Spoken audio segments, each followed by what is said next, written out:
State Your Case, where Cole and myself go at it on some of the hot topics of the day. And this week, unless you've been living under a rock for the last 4 or 5 days, what happened? We got to talk about Sam Hinkie and the Sixers.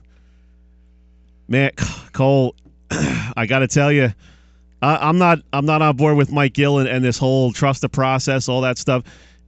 It's professional sports. You can't have a 5-year plan. You can't be this bad for 3 years. You're going to lose your entire fan base. I mean, 2012, they lose in the Eastern Conference semifinals. Hinkie takes over. They've gone 34-48, 19-63, 18-64. Now they're 10-68.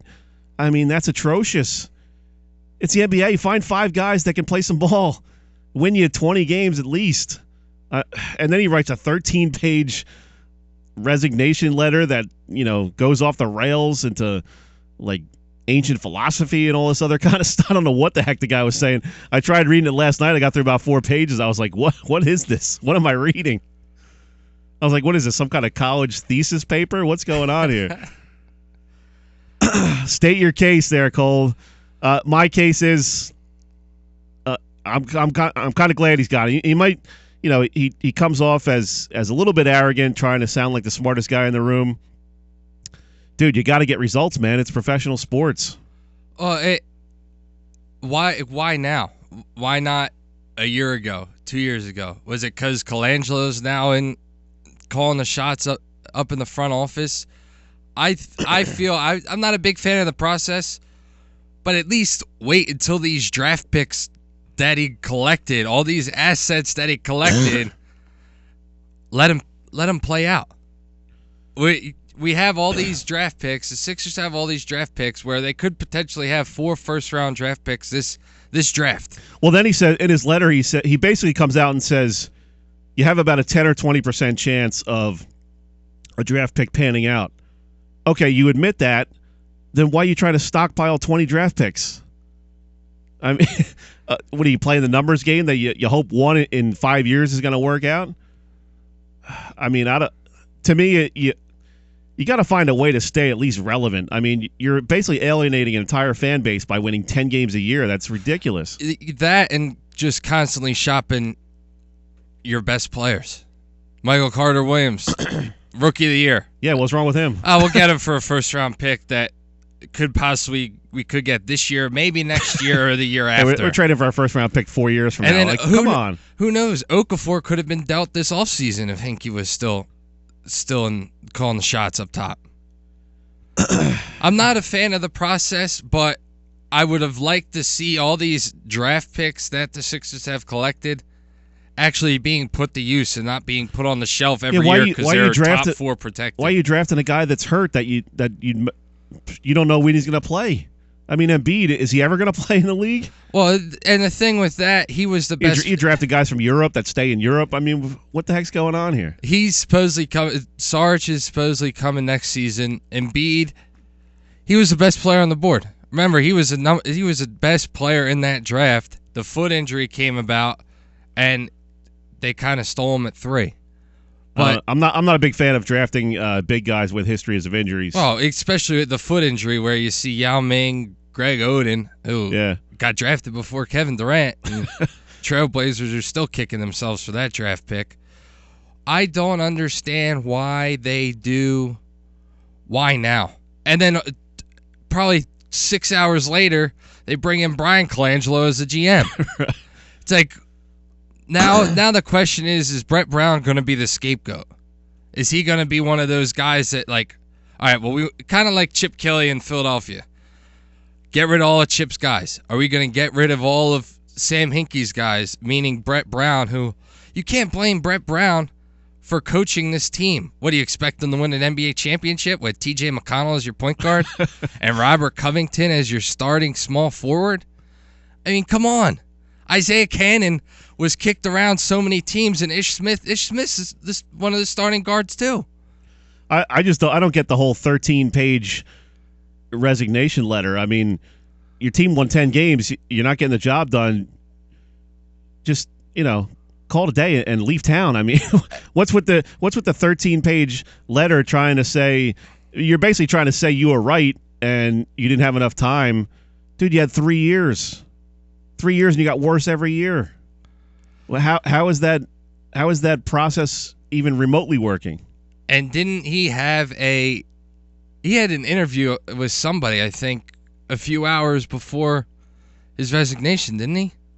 He had some sort of sit-down interview, like trying to go over what he's doing, talk about what he's doing, and then a few hours later, Sam Hinkie steps down as president of basketball operations. I mean, you read this 13-page letter, it sounded like something out of Spicoli from Fast Times at Ridgemont High. I mean, where is this guy going? What is going on here? It blew me away. Like I said, I tried to get through it. I read about half of it, and I was like, I don't even know what the heck I'm reading right now. And during all this, Allen Iverson got honored last night at the Sixers game for being inducted into the Hall of Fame. I mean, the NBA is a star-driven league. You got to find a way to get stars. And if you can't get the star, at least find some guys that are viable that can win you 25. Oh, I mean, a lot of people might say, what's the difference between winning 30 games and not making the playoffs and winning 10 and getting a higher draft pick? But to me, I don't know. I mean, you're basically asking your fan base to stay with you through 3 years of 10-win seasons. Who's going to stay around for that? It's one of those things where, and I agree that you still need to get players that, who knows, you win those 25 games, you might attract 2 stars. Okay, they're 25, 30-win team. If I come in and bring in, say, Chris Paul or somebody with me, we could make a run in the playoffs. They have center positions pretty much taken care of in Philadelphia. They have 2, potentially 3 guys at that position. You could bring in a small forward in the draft.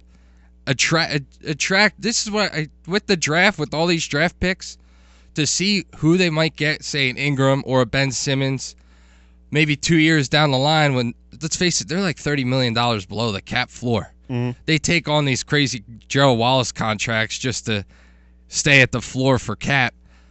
Be able to attract these players, because Kevin Durant's contract's up, I believe, this summer. Russell Westbrook's up in 2 years. There's guys out there that are looking to potentially kick the tires at different locations.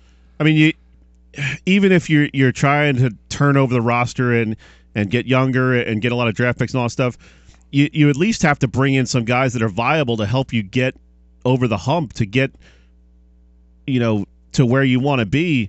You got to have some NBA viable guys that can come in there and play and not lose by 40 points a game. I mean, I don't know. It's mind-boggling how they went about this process, and maybe they're smarter than me, but I don't see it. Well, and with this process, you expect them to get maybe a little bit better over time, right? You can't keep getting worse. I mean, yeah. But when you were reading the stats, when they made that Eastern Conference semifinals, that was a kind of a freaky year where they're the A seed, they're playing Chicago, and Derrick Rose blows out his knee driving to the hoop. Then they go to, I believe, 7 with Boston. Then after that, they just kind of went downhill. I agree to the aspect that the Sixers kind of needed to retool because they were never that team to get over the hump and make a run into the championship. They were always making it to the playoffs, losing the first round. I get that aspect of it. But at the same time, you can't get rid of all of your talent. It's almost like Chip Kelly with the Eagles cutting Deshaun Jackson, trading away LaShawn McCoy to bring in another Oregon guy, signing Byron Maxwell, not paying Jeremy Maclin $11 million a year to bring in his guys and hit him right in the face. Yep. And this is sort of the same thing with Sam Hinkie, where these draft picks in the NBA, they're not guaranteed that season. It's either top 4 protected, top 10 protected. So if that team's in the top 10 or the top 4, it's their draft pick. But if they're outside of it, then the Sixers get it. So it's one of those things that they could have these 4 potentially first-round picks for the next 3 or 4 years. Not next season, we got 4 first-round picks. Right. Let's nail them. Let's do it right